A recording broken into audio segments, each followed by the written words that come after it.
When you play the Game of Thrones, you subscribe and like, or you die. There is no middle ground. Alright, hello YouTube, welcome back to the Grease Comms YouTube channel. Today's video, we're going to be talking about how is Tyrion going to interact when Young Griff and Dany meet. Because remember, Tyrion, well, when he eventually meets Dany, have met both sides of this coin. And if you're someone like me, you believe there could possibly be a conflict between the two. I am someone that thinks that Young Griff, by the time Dany comes over, will be a much different person.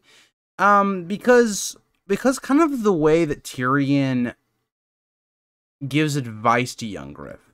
Where Tyrion kind of suggests to Young Griff that when he meets Dany, he should meet as an equal, not as someone that is underneath her or just someone that is asking for marriage but offers nothing in return.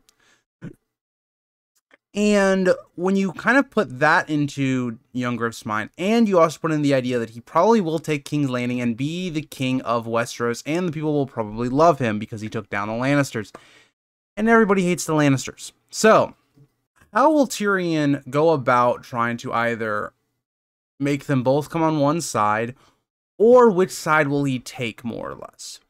But before we get further into the video, if you guys like to like, subscribe, and comment, please do. It helps the channel grow, reach people that might like this content as well. And let's get into the video. So, I want to preference this by saying, I think Tyrion is going to do what's best for Tyrion. Whatever helps him achieve his goals of taking down House Lannister, which at this point, they'll probably be off the throne. Maybe they're still at Casterly Rock. But I think Tyrion's a realist and sees that Dany's forces and her dragons make her have a huge advantage over Young Griff. So I will say that Tyrion will, at the very least, attempt to try and get the two sides to come together.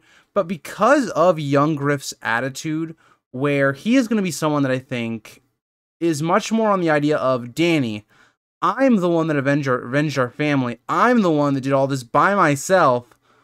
Why should I be begging to you for you to marry me? Right?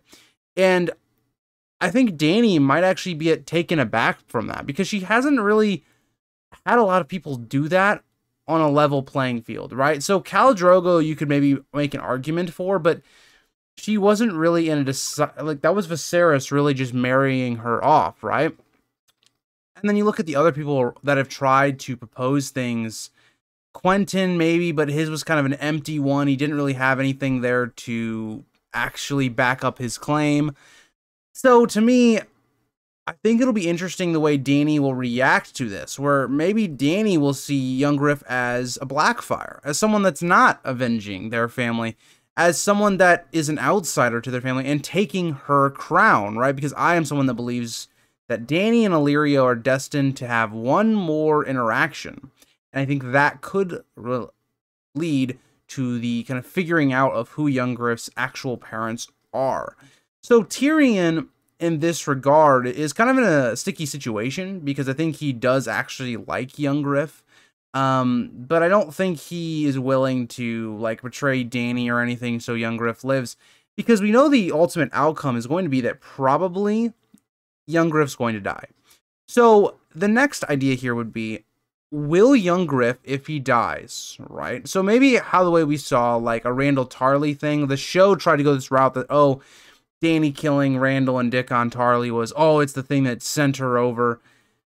I'm not going to go that far. But I think maybe Young Griff and the way he is loved by the people could be one of those things that is our little foreshadowing or hinting towards maybe Dany is becoming a little bit less stable, and maybe Tyrion even starts to figure this out once Young Griff falls. And this could be an interesting idea for Tyrion, where if Tyrion's on this, has this redemptive arc and becomes a better person towards the end of the story, will this be something that he could look back on and maybe have regrets? Maybe he could have sided with Young Griff, and maybe he could have found some way for Young Griff to survive all this carnage. Because again, Young Griff is a young kid. He's about the age of Robb. He's not the person that should be really on the throne at this young age. Now, the other interesting question will be Jon Con, because Jon Con is definitely going to be pushing for Dany and Young Griff to get married. And I think he will understand that Young Griff can't win this war without Dany. And you also have the idea of the others being a present idea at this point of the story. It's going to be really interesting to see the way George handles a lot of these characters being reunified. Will Jon Con have regrets of ever, having any interaction with Tyrion, of not throwing him overboard? It's a lot of interesting ideas that we could see in, not Winds of Winter, because it won't happen in Winds of Winter, but in A Dream of Spring, that could be really fascinating to see how some of our characters react to some of their past actions and dance. And I don't know, let me know what you guys think. How do you think that Tyrion is going to react to all of these different situations, and how Tyrion is going to react to Young Griff actually taking his advice? That's something else. Maybe we could see some discontent in the Tyrion camp with, if Dany isn't really listening to Tyrion as much as Tyrion would like, and Tyrion sees that, wow, if he had gone with the Young Griff camp, maybe he would have been able to get maybe more power, been able to manipulate Young Griff much easier.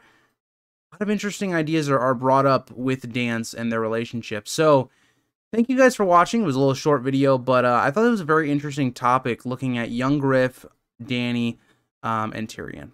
Yeah, thank you guys all for watching the video, and I'll see you guys in the next one. Bye, guys.